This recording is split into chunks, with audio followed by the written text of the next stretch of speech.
Chers étudiants, bienvenue dans cet enregistrement qui a comme objectif de vous présenter une nouvelle filière appelée Hydrobiologie marine et continentale, HBMC. Cette filière est inscrite comme formation professionnalisante au sein de l'Université de Bijaya, hébergée à la Faculté des sciences de la nature et de la vie. Il est à noter que cette filière est caractérisée par un programme de formation très pertinent, encadré par un comité de formation spécialisé et qui a comme objectif de former des cadres universitaires qui seront en mesure de gérer des ressources aquatiques et de promouvoir des activités aquacoles, même en termes d'expertise auprès des entreprises. Et également d'encadrer des étudiants qui vont générer des idées innovantes et qui peuvent aboutir à l'installation des entreprises sous forme de start-up au préalable. Aussi, nous avons un objectif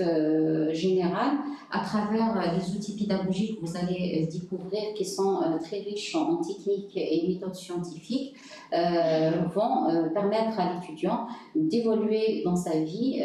dans différents domaines, qu'ils soient personnels ou professionnels, surtout en termes d'attitude entrepreneuriale, par exemple dans l'autonomie d'idées, la prise de décision, mais aussi dans l'indépendance financière souhaitée par tout le monde, via la création d'entreprises et de concrétiser réellement une création de la valeur dans la société via les produits et les prestations qui seront présentés. Alors, cette filière, elle s'ouvre en premier lieu, en premier cycle, sur une licence professionnalisante en aquaculture et pisciculture. Et pour les étudiants qui veulent continuer les études, un master professionnalisant est possible en deuxième cycle, nommé aquaculture durable. Ce master, je dois dire qu'il est accessible à toutes les spécialités de la biologie. Donc, les étudiants issus déjà de la licence professionnalisante ouvrent le droit de faire ce master, mais également d'autres étudiants qui viennent des sciences de l'environnement, des sciences biologiques comme la biochimie, la génétique, la pharmacologie, aussi les sciences alimentaires et la microbiologie. Comme vous voyez, donc c'est un master ouvert pour toutes les spécialités de la biologie et c'est un master professionnalisant.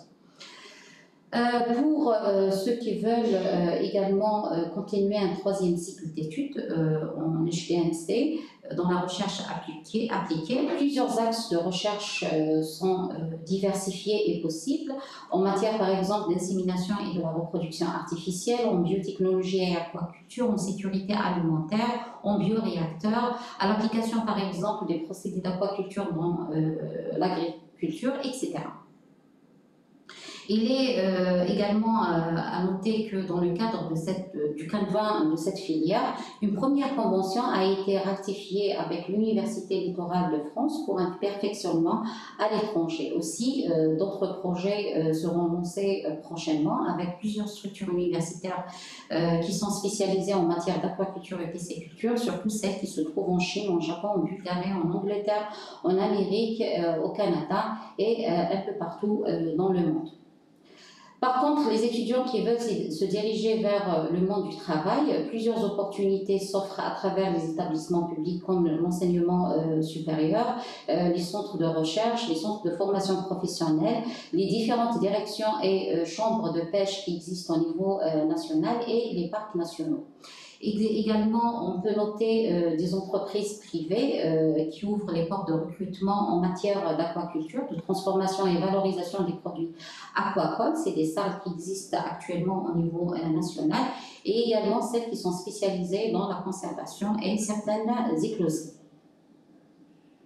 Aussi, lors de cette formation, l'étudiant peut préparer un diplôme start-up qui est réglementé par l'arrêté 1275 et qui sera accompagné par des structures spécialisées au sein de l'université comme la maison d'entrepreneuriat, l'incubateur et le CATI qui est le centre d'accompagnement en matière de technologie et d'information. Et ce qui est de l'accompagnement financier, vous savez très bien qu'il existe plusieurs structures et dispositifs étatiques dans le temps qui sont l'ANSEJ, l'ANGEM et le CNAC qui peut vous accompagner dans la concrétisation d'une réelle entreprise, ramenant